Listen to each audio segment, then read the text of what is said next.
Au cœur du Maine, dans les ombres d'un couvent presque oublié, une histoire macabre s'est cristallisée au fil des ans, où la foi et l'obscurité se sont entrelacées pour tisser un récit terrifiant.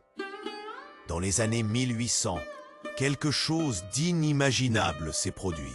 Des dizaines de nonnes et d'orphelins, innocents et vulnérables, ont disparu sans laisser de traces, tandis que la mère supérieure, à l'allure bienveillante, dissimulait d'atroces secrets sous le poids des murs de calcaire de l'institution. Les premières disparitions, au début des années 1840, ont été accompagnées de comportements étranges, de murmures d'hystérie parmi les novices et de mélancolie pesante qui engourdissait les âmes des nonnes. Cependant, la communauté, aveugle ou complice, préférait détourner le regard. Puis, des registres secrets ont refait surface, dévoilant des transactions financières troublantes. Des expéditions déguisées en œuvres caritatives révèlent un trafic humain insidieux, orchestré par ceux censés protéger les plus fragiles. Les semaines suivantes, un enquêteur anonyme a témoigné avoir découvert des corridors sombres où des expériences médicales, contraires à l'éthique, faisaient partie des rituels occultes. Un assemblage de souffrances qui s'accordait avec une dominance religieuse glaçante. Alors que la couverture se fissurait, la complicité des autorités, engoncées dans le confort de leur hiérarchie ecclésiastique, est mise au jour, renforçant un système basé sur le silence et la manipulation. Et juste au moment où l'on croyait que chaque détail sordide avait été révélé, une découverte archéologique a laissé le monde dans l'effroi. Des fosses communes distillées dans le sol, témoins d'un sacrifice pris dans les bras de la foi, et la perspective d'un réseau d'horreur, plus vaste encore que la moindre des craintes, émerge doucement de l'oubli. Préparez-vous à plonger dans cette histoire troublante, marquée par l'ombre des Nightwell, alors qu'ils prétendaient communiquer avec les défunts à travers le verre, mais révélaient en réalité des vérités qui bouleverseraient à jamais notre compréhension de la foi et de l'humanité. Au centre de ce tumulte, une brume épaisse enveloppait le couvent. Une nuit, alors que le vent soufflait avec force, un individu, des notes froissées à la main, s'éclipsa dans les ténèbres. C'était un ancien novice, renvoyé dans le monde après des années de silence. Il avait vu trop de choses, des choses qu'il n'aurait jamais dû voir. Il entra dans une taverne étouffante à proximité, l'odeur de la bière rance et des rires nerveux flottant dans l'air. La tension était palpable. Des murmures circulaient. Des disparitions? Encore? Demanda une voix, aiguë et tremblante. L'ancien novice s'approcha d'une table où des villageois se rassemblaient, leurs visages marqués par l'inquiétude. « Vous devez écouter !» cria-t-il, sa voix trahissant l'angoisse qu'il ressentait. Il déplia une feuille jaunie, couverte de notes manuscrites. « Regardez ça !» Il pointa un passage. Des lettres cachées entre la mère supérieure et des experts médicaux de la ville. Cela parle d'expériences sur les novices et les enfants. Ils les utilisaient pour tester des traitements. Les villageois échangèrent des regards horrifiés. Un homme, presque en larmes, murmura. Des pratiques de sorcellerie, de magie noire. Comment ont-ils pu se laisser faire? L'ancien novice s'enflamma. Ce n'est pas juste de la sorcellerie. C'étaient des tests médicaux cruels, une parodie de science déguisée en foi. On parlait de maladies comme la phtisie. Ils utilisaient des orphelins comme cobayes. Leurs cris résonnent encore dans mes rêves. Les hommes et les femmes de la Haverne, se redressant sur leurs chaises, écoutaient avidement. L'horreur se mêlait à la colère dans cette petite pièce. Comment la communauté a-t-elle pu l'ignorer? Interrogea une femme d'un ton désespéré, les mains tremblantes d'indignation. Ses yeux brillaient d'une détermination nouvelle. « Ils ont été achetés !» lâcha le novice, la voix presque cassée. Les autorités, le diocèse, ils savaient tout. Mais ils préféraient se taire. Regrouper les disparus sous le manteau de la foi. Protecteur d'un mensonge. Au fond de la pièce, un vieux villageois, accoudé au bar, leva une main tremblante. Tout cela a dû être stoppé dès le début. Un murmure de réévaluation passa sur les visages. On réalisait que le péché avait été collectif. Mais c'était encore plus troublant. Le novice continua. Les registres ne contenaient pas seulement des noms, mais des enregistrements d'expérience. Ils ont même utilisé des tranquillisants sur des enfants. Chuchotements horrifiés. Une femme dans l'assemblée se couvrit la bouche, horrifiée par la révélation. Et ce n'est pas tout, ajouta-t-il. Des rituels se sont déroulés. Ils croyaient réellement qu'ils pouvaient communiquer avec les défunts. Les murs étaient tapissés de secrets, de souffrances. Enfouis. Alors qu'il parlait, les lumières s'éteignirent soudainement. Le silence tomba comme un couvercle. Les gens cherchaient des visages, des réassurances dans l'obscurité. Puis, un cri déchira le silence. Une silhouette apparut à la porte, à peine éclairée par une lueur vacillante. Une religieuse, une sœur que personne n'avait vue depuis des années, était là, le visage blême, les yeux fixes. « Vous ne devez pas parler de ça !» ordonna-t-elle, la voix tremblante. Une peur palpable étreignait la pièce. Le novice la reconnaissait.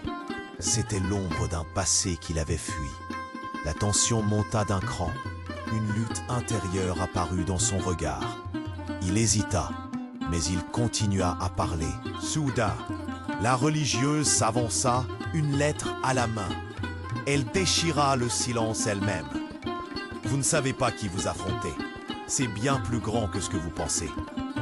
Les murmures, des soupçons, des cris de terreur témoignaient de l'urgence du moment. L'ancien novice s'approcha, défiant son autorité. « Quoi? De quoi parles-tu » Elle ploya sous le poids des mots. Les fosses communes, elles ne sont qu'une partie de l'histoire. Il y a un endroit, un lieu caché au sein de ce couvent. Un endroit où l'on invoque vraiment les morts. Ils ne doivent pas être perturbés. Les visages se décomposèrent, l'imagination de chacun tournant à plein régime. Une question pivota dans l'air, une épée suspendue au-dessus de leur tête. Que pourraient-ils découvrir là-bas? À cet instant, un bruit sourd retentit à l'extérieur, comme si les murs de pierre s'effondraient sous le poids d'un secret ancien. Qu'est-ce qui les attendait au-delà de ces murs? L'idée d'affronter l'horreur qui se tapissait derrière, l'incertitude d'un mystère encore plus vaste éprouvait chaque cœur. Alors que la tension atteignait son paroxysme, une voix dans l'ombre s'éleva, fugace, murmure inquiétant. Vous avez tous joué votre rôle, mais êtes-vous prêts à connaître la vérité? La tension dans la taverne était palpable. Les visages, éclairés par la lueur vacillante des chandelles, se tournaient vers la sœur, pétrifiée. Son regard, à la fois effrayé et déterminé, était un tournant. L'ancien novice sentit son cœur battre plus vite. Qu'est-ce qu'elle avait à dire? L'angoisse emplissait l'air, oppressante. Ce qu'ils ont fait, commença-t-elle, sa voix à peine plus qu'un murmure. Ça va bien au-delà de ce que vous imaginez. Ce n'est pas seulement des disparitions, c'est un mal fondamental. Elle chercha du soutien dans les yeux des villageois, mais la peur qui se lisait sur leurs visages n'apportait aucune réassurance. Il existe un document, dit-elle enfin. Un témoignage écrit par une novice qui a fui le couvent juste avant que la mère supérieure ne la remette à un comité médical à la ville. Elle a tout noté. Ces mots, ces révélations. Elle déplia une feuille jaunie qu'elle gardait en permanence cachée sous sa robe. Elle la tendit à l'ancien novice. « Lisez. Il lut à haute voix. Les mots flottaient dans l'atmosphère chargée. Le matin du 14 janvier 1845, j'ai découvert qu'un groupe de nonnes discutait à voix basse dans la salle des archives. Leurs mots étaient teintés de crainte, mais aussi d'excitation. Elles parlaient des enfants orphelins comme de ressources à exploiter. Je suis tombé sur des notes de traitements expérimentaux, des mots qui faisaient froid dans le dos, phtisie, tranquillisant. Chaque mot qu'il articulait était comme une cloche résonnant dans le silence. Les visages des villageois blêmissaient. L'un d'eux, un jeune homme, se leva précipitamment. Comment ont-elles pu faire ça? Ce n'est pas possible. Oh, mais ça l'est, répondit la sœur, la voix tremblante mais ferme. Ces enfants étaient des victimes, des morts vivants sous l'autorité de celle qui devrait les protéger. Je l'ai vu de mes propres yeux. Elle marqua une pause. Les nonnes utilisaient des rituels sous prétexte de foi, mais c'étaient des expériences. L'ancien novice la coupa, de l'émotion dans la voix. Et les autorités, un diocèse qui détourne le regard, c'est impensable. La sœur hocha la tête, les larmes aux yeux. Ils savaient. Combien de fois avons-nous vu des hommes en soutane, de dignitaires qui viennent vanter les progrès de la foi et de la science réunis? Ils ont couvert tout cela. Un silence complice pour protéger ce qui aurait dû être révélé. Un frisson parcourut la pièce. À ce moment précis, un coup d'écho sourd retentit à l'extérieur, comme si quelque chose se frayait un chemin au-delà des murs de la taverne. Les villageois se regardèrent inquiets. Mais ce fut la sœur qui reprit la parole, son souffle devenu précipité. Mais ce n'est pas tout. L'un des documents. Elle sortit une autre page jaunie, plus usée. Les mains tremblantes, elle la déplia avec soin. Chaque année, des groupes d'enfants étaient envoyés à divers lieux, non pas pour de l'assistance, mais pour être vendus. Leur corps utilisés à des fins obscures. Le silence fut comme un coup de poing au ventre. Des cris à l'extérieur, des bruits précipités de pas. Chaque villageois retenait son souffle, pris par une peur qui leur tordait l'estomac. Ils achètent des âmes et des corps, murmura l'ancien novice. Que pouvons-nous faire?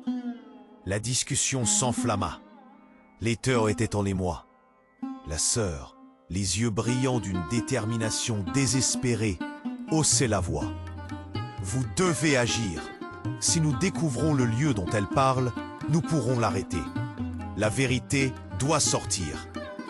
Une pensée effrayante traversa l'esprit de chacun. Et si elle avait raison? Et si tout était vrai?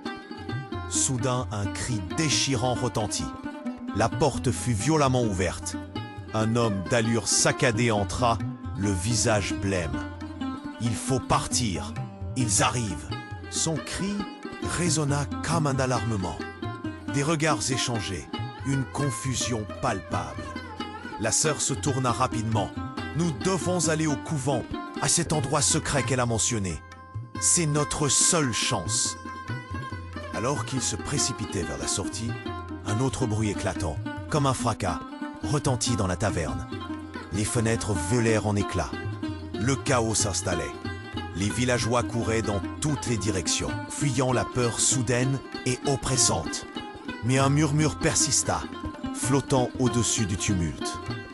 Vous devez être prêts, prêts à tout découvrir. Dans le tumulte grandissant, l'anxiété s'emparait de tous. Quelles horreurs attendaient-ils dans ces murs du couvent? Qui étaient vraiment ceux qu'ils pensaient connaître? Cette ombre dans l'esprit du novice persistait. Qu'allait-il découvrir là-bas? L'idée que tout soit interconnecté, un vaste réseau d'horreurs, plus grand que tout ce qu'ils auraient pu imaginer. Une question planait. Que se passerait-il lorsque la vérité éclaterait sous la lumière? Dans la frénésie de l'évasion, Les villageois se précipitaient hors de la taverne, leur cœur battant dans un rythme effréné. L'ancien novice et la sœur étaient juste derrière, galvanisés par la peur et la nécessité de connaître la vérité. La nuit était épaisse, l'air humide, rendant chaque respiration lourde de tension. « Vite, par ici !» s'écria. Le novice, sa voix brisée mais déterminée. Ils se faufilèrent dans les ruelles sombres, évitant les regards curieux des habitants, tout en maintenant le cap vers le couvent. Parfois, des bruits inquiétants résonnaient autour d'eux, comme si la nuit elle-même leur intima un avertissement. Arrivés aux portes du couvent, une impression de malaise les envahit. Les murs imposants semblaient plus sombres, presque hostiles. Les vitraux, autrefois colorés, paraissaient oblitérés par le temps et les secrets. Les novices s'étaient cachés ici, mais maintenant, ces murs murmuraient des avertissements. « Vous êtes sûr de vouloir y entrer ?» demanda un villageois, sa voix tremblante. La sœur lui jeta un regard fier. « Nous ne pouvons pas fuir, la vérité est là-dedans. » À l'intérieur, l'air était oppressé, chargé d'une odeur humide de pierre et de renfermés. Leurs pas résonnaient sur le sol de pierre, brisant le silence chargé de souffrances passées. Ils se dirigèrent vers la salle des archives, un lieu que les villageois avaient appris à craindre. « Là !» indiqua la sœur, pointant une porte rouillée au fond du couloir. Des toiles d'araignée pendaient, comme des voiles de détresse. Le novice poussa la porte, qui craqua, révélant un monde de secrets. À l'intérieur, des papiers jaunis, des registres poussiéreux jonchaient le sol. Leur cœur s'emballait. Ils commencèrent à feuilleter. Les documents. Les informations étaient désolantes. Des notes, des lettres, des correspondances. Tout témoignait d'une organisation soigneusement orchestrée. « Regardez ça !» dit le novice, découvrant une lettre à moitié déchirée. Il la déplia, ses mains tremblantes. Les mots semblaient s'imprimer dans son esprit. « Nous avons besoin de plus d'enfants pour poursuivre nos recherches. La transmission des maladies, la phtisie. S'ils en réchappent, ils seront les vivants témoins de notre travail. » La sœur blêmit, son regard se durcissant. Il n'utilisait pas seulement les orphelins. Il les exploitait pour une recherche sordide. Une lueur crépitante d'horreur s'éveilla dans les cœurs. Tout ce dont ils avaient entendu parler s'accumulait, comme un pressentiment. Les villageois ne pourraient pas s'en sortir indemnes après de telles découvertes. Ils, eux, avaient été complices par leur silence. Et puis, dans une autre pile de vieux papiers, un document attira leur attention. C'était un journal soigneusement tenu. Chaque année, nous avons convoqué des enfants. Les novices ont appris à les traiter avec douceur. Mais ils ne savent pas que sous couvert de foi, un tribunal secret est établi pour les juger. « Un tribunal ?» murmura un homme. « Mais de quoi parle-t-il ici ?» La sœur, en proie à une grande détermination, feuilleta les pages. Ils ont utilisé ces enfants pour des rituels, des choses inavouables. Tout à coup, un bruit sourd se fit entendre. La porte du couvent claqua. Un groupe d'hommes, en vêtements sombres, était entré. Leurs visages étaient fermés, marqués par des années de secrets et de mensonges. Les autorités. « Que faites-vous ici ?» tonna l'un d'eux, sa voix comme une lame. Ils s'avancèrent, intimidants, leur regard pesant sur le groupe de villageois. Une panique vive s'empara de la sœur. « Nous cherchons la vérité. »« La vérité, vous dites ?» rétorqua un autre homme, prenant un pas en avant. « La vérité doit rester enterrée, ma sœur. Vous ne comprenez pas la menace que vous représentez. » C'était un mot de trop. Un frisson de terreur parcourut l'échine du novice. « Menace ? Nous ne sommes que des innocents à la recherche de réponses. »« Innocents ?» ricana l'homme. « Vous avez tous choisi de ne pas voir. Le silence a ses récompenses. Avant qu'il ne puisse réagir, l'un des hommes en noir avança rapidement. Un geste brusque. En un instant, il attrapa le livre dans les mains du novice. Ses yeux s'écarquillèrent, réalisant la gravité de la situation. « Vous devez partir. Maintenant », ordonna l'homme, presque sur un ton inquiet. « Ce que vous avez compris, c'est plus grand que vous ne pouvez l'imaginer. » Les hommes se regardèrent. Un échange silencieux, incluant une menace implicite. Ils prenaient des risques. Et celui qui détient la vérité sait exactement où la cacher. Juste à ce moment, un bruit terrible résonna contre les murs du couvent. Une vibration sourde. Les pierres tremblèrent. Ce n'était pas un simple écho. C'étaient des cris lointains, des échos de souffrance qui semblaient résonner dans l'air. « Vite, sortons d'ici !» cria la sœur, d'une voix désespérée. Elle savait qu'il n'était pas seul. D'autres oreilles, d'autres yeux observaient, prêts à tout pour garder les secrets enfouis. Alors qu'il reculait vers la sortie, le novice réalisa que ces cris n'étaient pas seulement des souvenirs de souffrance. L'un des documents était encore en sa possession. À l'intérieur se trouvait un dessin, une carte. Des lieux annotés. « Il y a d'autres endroits », murmura-t-il entre ses dents. « Des sites sacrés, au-delà de ce couvent, des maisons de souffrance. » Alors qu'il se précipitait, un coup violent éclata et la lumière s'éteignit. Une silhouette se dessina dans l'obscurité. Une silhouette qu'ils reconnaissaient tous, une nonne, l'expression déformée par un mélange d'angoisse et de rage. « Vous ne pouvez pas quitter cet endroit maintenant, vous devez comprendre. » Sa voix résonna comme un cri désespéré, mais aussi comme un appel à l'aide. Les villageois s'arrêtèrent, paralysés, la tension palpable, accrochant l'air autour d'eux. Que savaient-elles, ces nonnes, vraiment? Et quel était ce crissement d'horreur qui continuait à les frapper, encore et encore? Vous devez savoir, avant que la vérité ne soit trop tard, avant qu'il ne vous trouve. Alors que le temps semblait se figer, chaque regard se tourna vers le novice, qui tenait ce journal dans ses mains.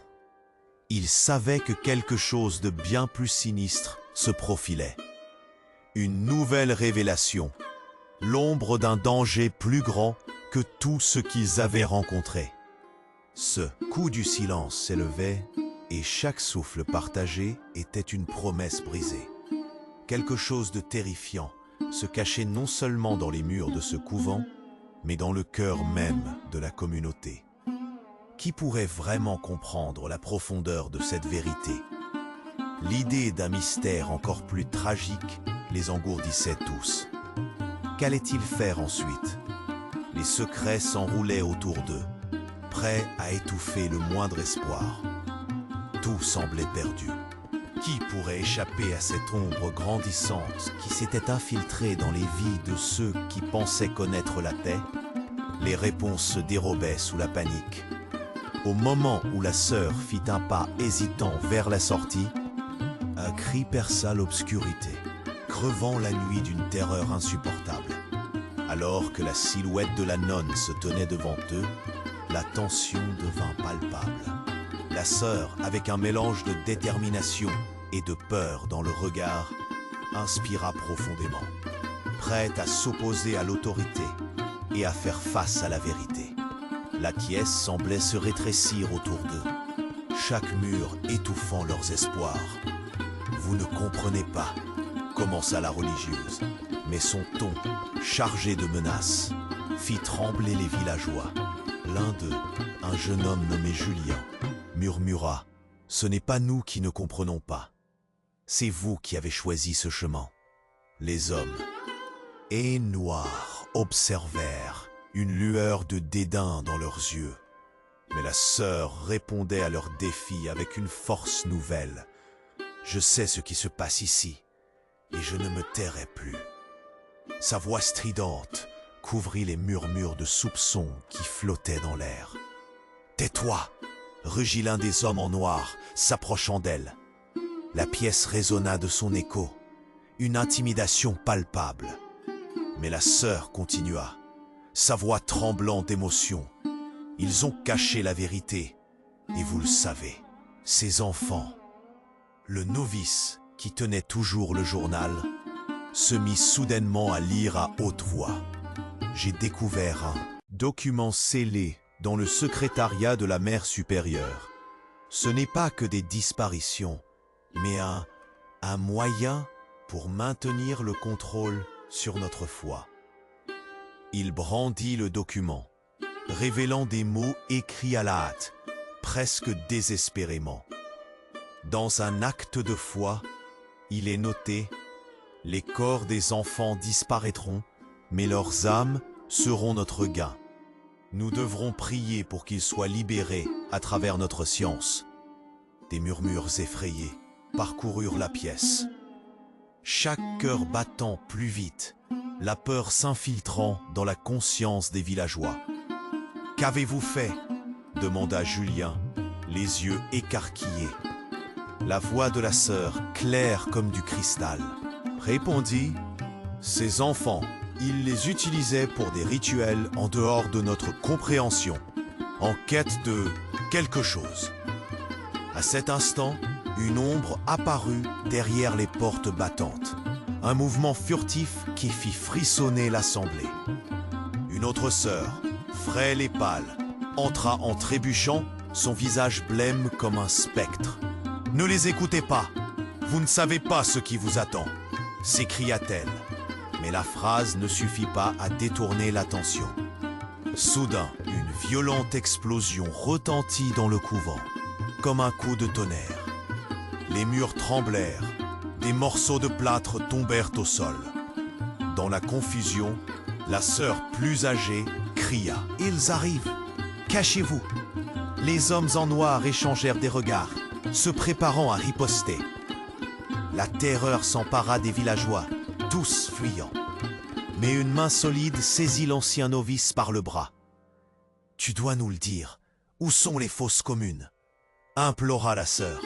« Je ne sais pas précisément, mais... » balbutia-t-il, perdu dans la panique. « Il y a des enregistrements au sous-sol. Ils documentaient leurs rituels là-bas. » L'idée d'un endroit caché, souterrain, tordait leur estomac. Dans une course effrénée, ils se dirigèrent vers les escaliers sombres, leur cœur battant à l'unisson, l'adrénaline les poussant. L'état du couvent était précaire. Chaque bruit alentour était une menace. Les portes des autres salles étaient verrouillées. Des cris à l'extérieur et la voix rageuse de la mère supérieure retentissaient, appelant à l'ordre. Dans le sous-sol, l'air était froid et humide. Les lampes de pétrole vacillantes projetaient des ombres danser sur les murs, créant une atmosphère oppressante. Sur une table, parmi les débris, des documents éparpillés. Avec une frénésie, ils commencèrent à scruter les pages. « Écoutez ça !» dit Julien, tenant un document à l'envers. « C'est un reçu pour l'achat de propriétaires d'orphelins dans les fermes voisines. » Un murmure d'écho s'éleva parmi eux. Tout cela était en lien, une chaîne d'horribles transactions sur des vies innocentes. « Ils échangent des enfants comme du bétail !» s'exclama la sœur, le visage blême. Le choc et la déception frappèrent chaque villageois. C'était une réalité qu'ils auraient voulu ignorer, mais maintenant, elle était palpable. Les enfants qu'ils avaient connus, qu'ils avaient oubliés, devenaient des marchandises dans un commerce sinistre. Des bruits de pas résonnèrent au-dessus d'eux. La mère supérieure dirigeait ses troupes. L'intimidation et le contrôle sur tout ce qui pouvait respirer. « Vous n'avez aucune idée de ce qui se cache ici », siffla l'un des hommes en noir, sa voix basse comme un serpent.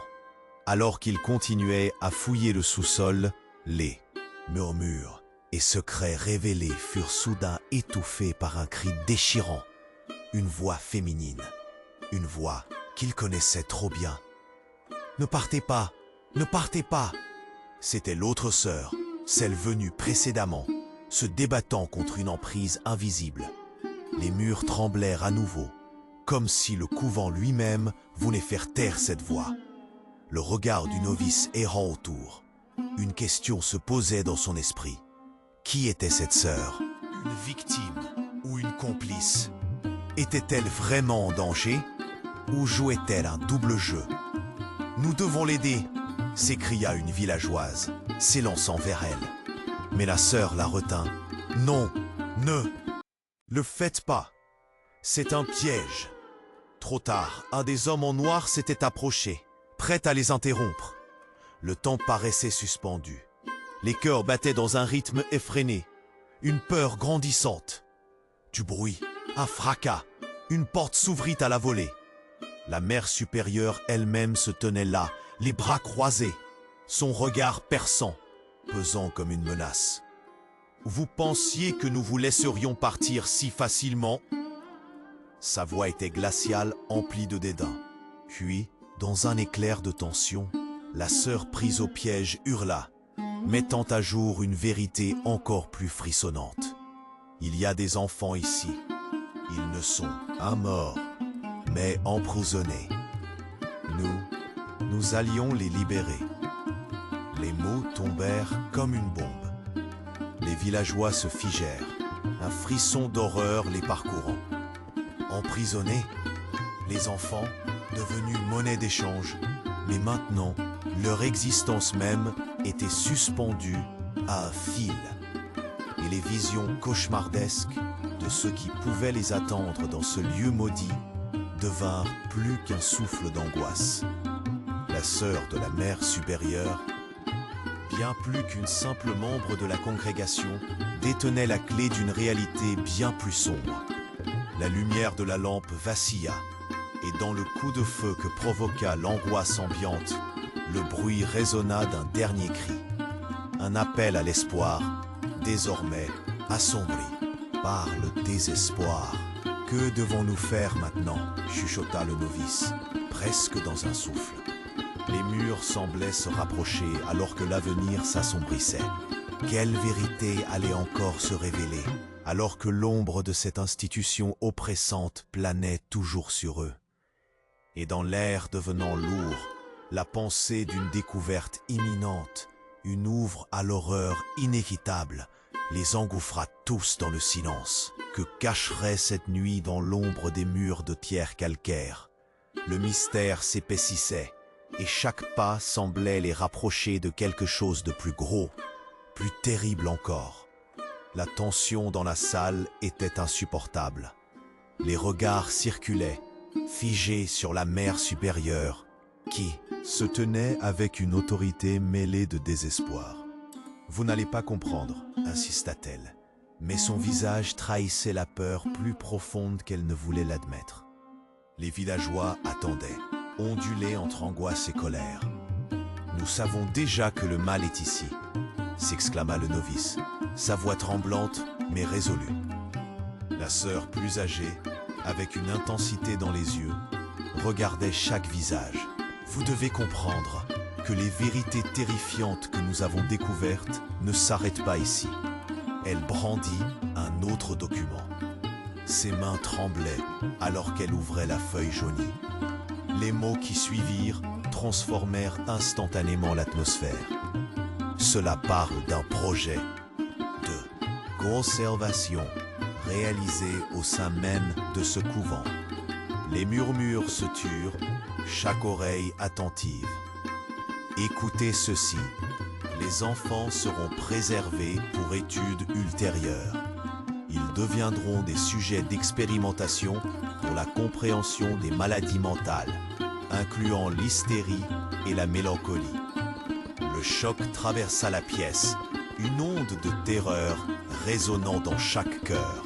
« Comment ont-ils pu faire ça ?» murmura une villageoise, le visage blême. Les souvenirs des enfants disparus se mélangeaient à cette nouvelle horreur. Ces lignes écrites avec une froideur chirurgicale se taraudaient dans leur esprit, faisant vibrer les cordes d'une culpabilité terrible. « C'étaient des cobayes », dit le novice. l'urgence croissant. Les orphelins, ils étaient utilisés pour des tests médicaux sans aucune compassion. Les hommes en noir échangèrent des regards aigus, leur ferveur soudaine devenant palpable. Puis la mère supérieure s'éclaircit la voix, tentant de reprendre le contrôle. Vous ne pouvez pas savoir.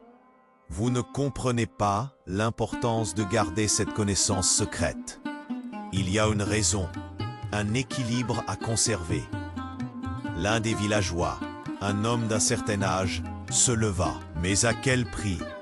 Votre foi perforée par la cruauté des actes?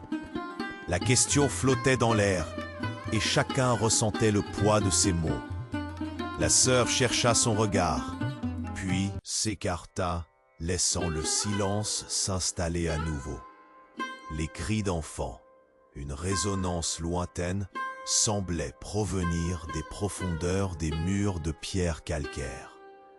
Les villageois échangèrent des regards inquiets.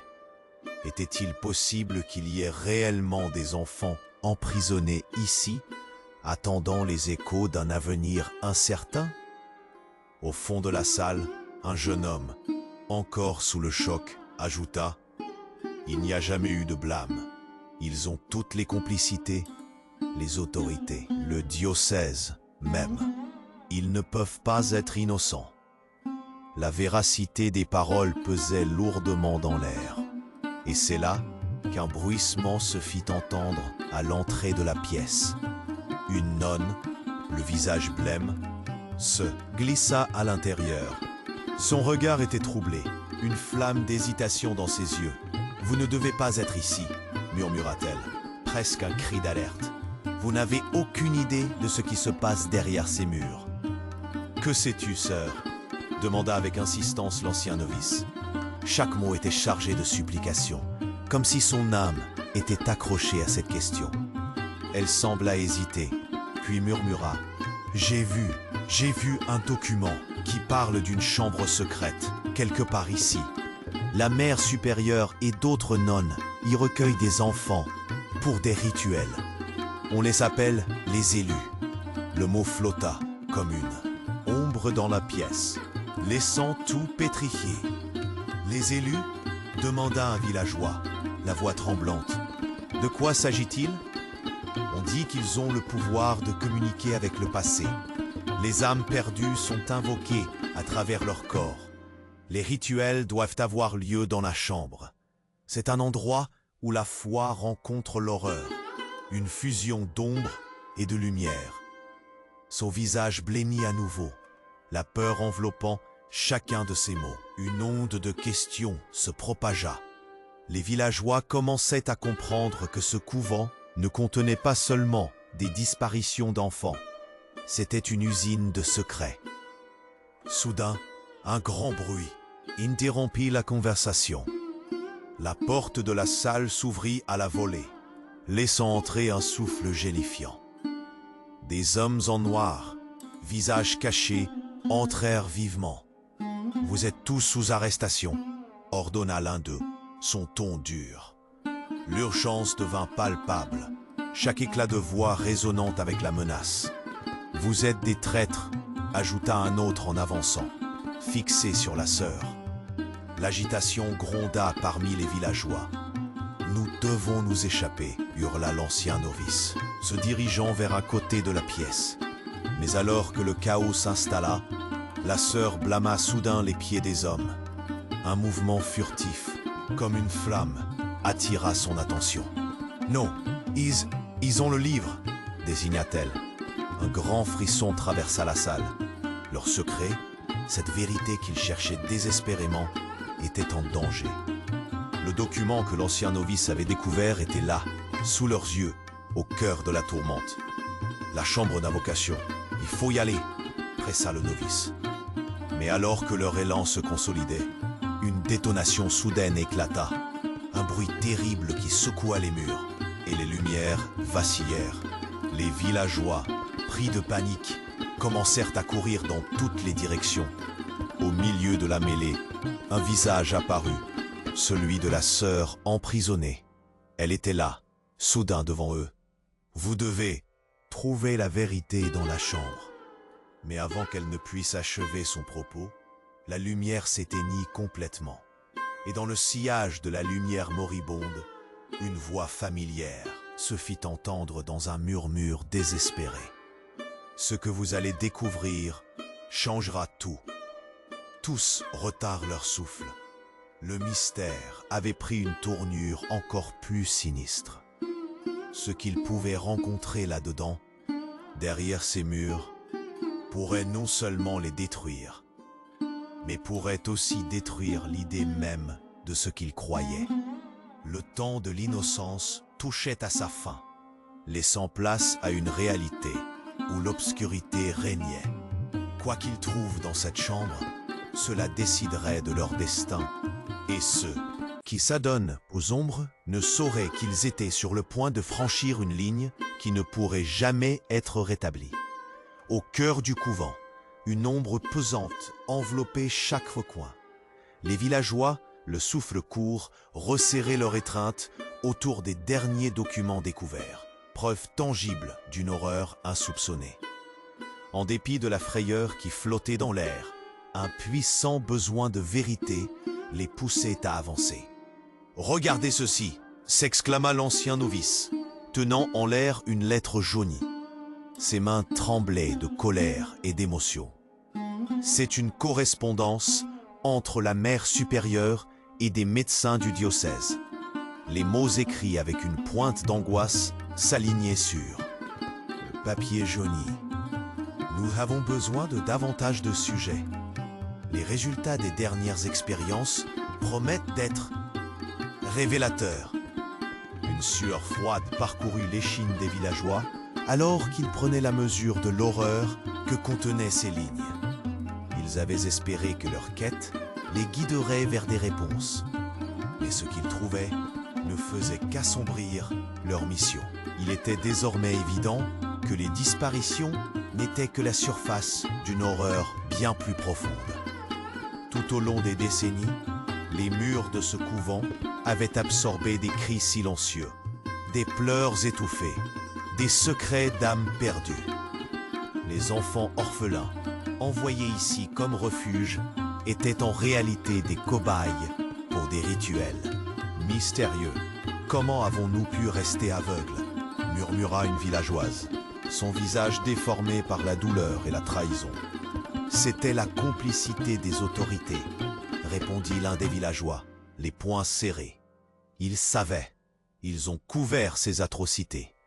Un profond échange de regards passa entre les membres du groupe.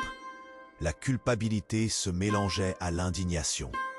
Ces hommes en soutane, ces figures d'autorité qui avaient juré de protéger les innocents, avaient choisi de fermer les yeux sur l'inacceptable.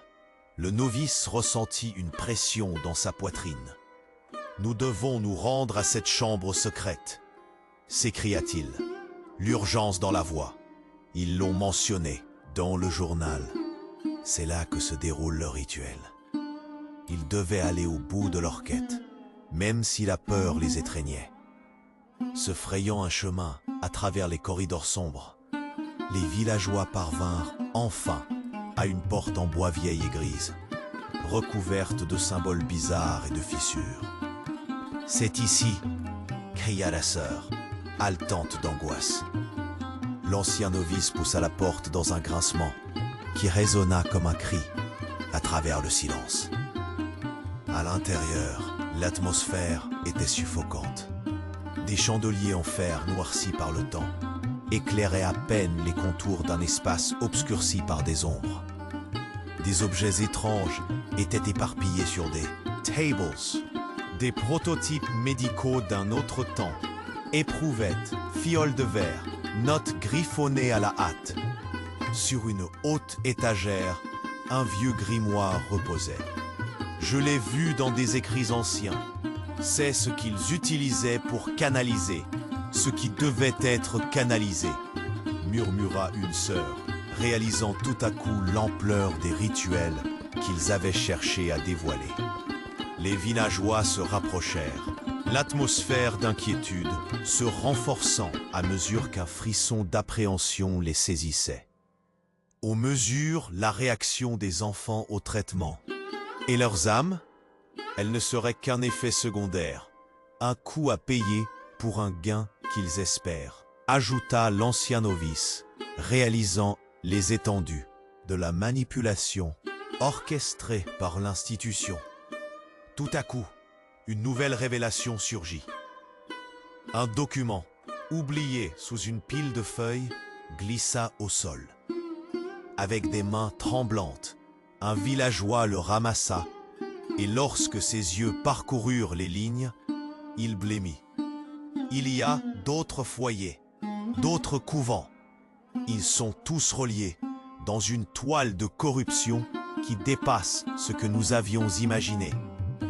Des murmures d'horreur passèrent dans le groupe.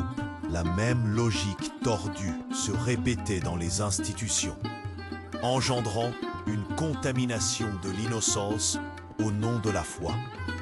Les visages se refermèrent, chacun d'eux pleinement conscient que cette histoire avait des ramifications bien au-delà de leur petit village de province.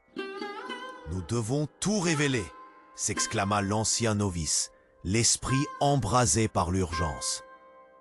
Mais comment pourrait-il sortir de là, échapper à ce réseau de complicité qui les surveillait déjà? En un instant, une cloche résonna, et tous se figèrent.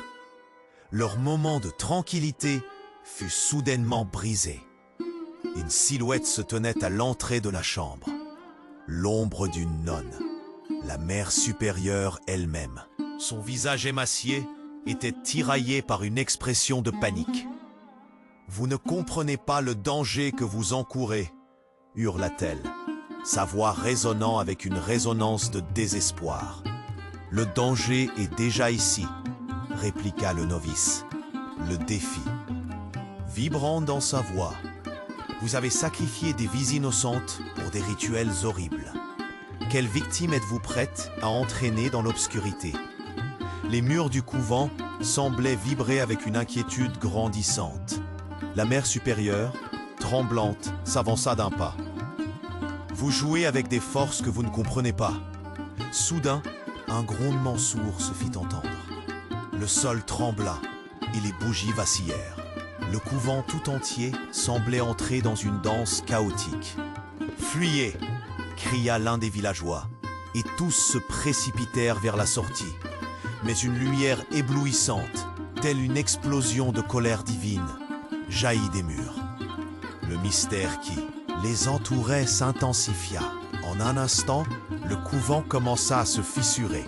La pierre calcaire se désagrégeait comme si elle craignait d'être le témoin d'une révélation trop longue dissimulée. Les éclats de lumière aveuglante dévoilaient des ombres dansantes, des figures indistinctes se soulevant des murs, comme les âmes perdues des enfants dont le sort avait été scellé dans ces murs. Les villageois, terrifiés, se regardèrent autour d'eux, perdus dans la tempête d'une vérité trop grande pour eux. Ils commencèrent à comprendre que cette quête de lumière avait conduit à un confrontement avec l'obscurité à un niveau qu'ils n'avaient jamais imaginé. Alors que la lumière consumait tout sur son passage, un éclat de voix surgit dans le tumulte. « Ce n'est pas fini !» Et avec cette réaction ultime, ils furent projetés hors de la chambre, leur corps heurtant le sol dans une rude chute. En se redressant, ils découvrirent une réalité paralysante. Le couvent avait cédé à une tempête d'ombres et de lumière. Les villageois, désorientés, se retournèrent pour apercevoir la mère supérieure, immobilisée au sol, sa main tendue, luttant pour se libérer de l'emprise des ombres qui la dévoraient. Ils savaient ce qu'ils devaient faire, mais la peur les saisissait tous, comme une étreinte glaciale. Qui parmi eux aurait assez de courage pour aller porter le poids de cette vérité abominable au monde extérieur? « Nous devons parler », murmura une sœur, déjà perdue dans l'obscurité. « Nous devons éviter de sombrer dans le silence. » Le novice, cependant, savait que la lutte était loin d'être terminée. Ce qu'ils avaient découvert maintenant Leur chemin de vivre et de dénoncer cette horreur serait un fardeau. D'un coup d'œil, il réalisa que bien que la lumière fût momentanément reportée, elle pourrait s'éteindre au moindre souffle du monde extérieur. « Sortons d'ici », dit-il, prêt à affronter les ténèbres qui les attendaient en dehors des murs. Ils fuyaient le couvent, mais la vérité, elle, les suivait de trait. Alors qu'elle sortait, une voix résonna derrière eux, dans la mêlée de cris et de désespoir.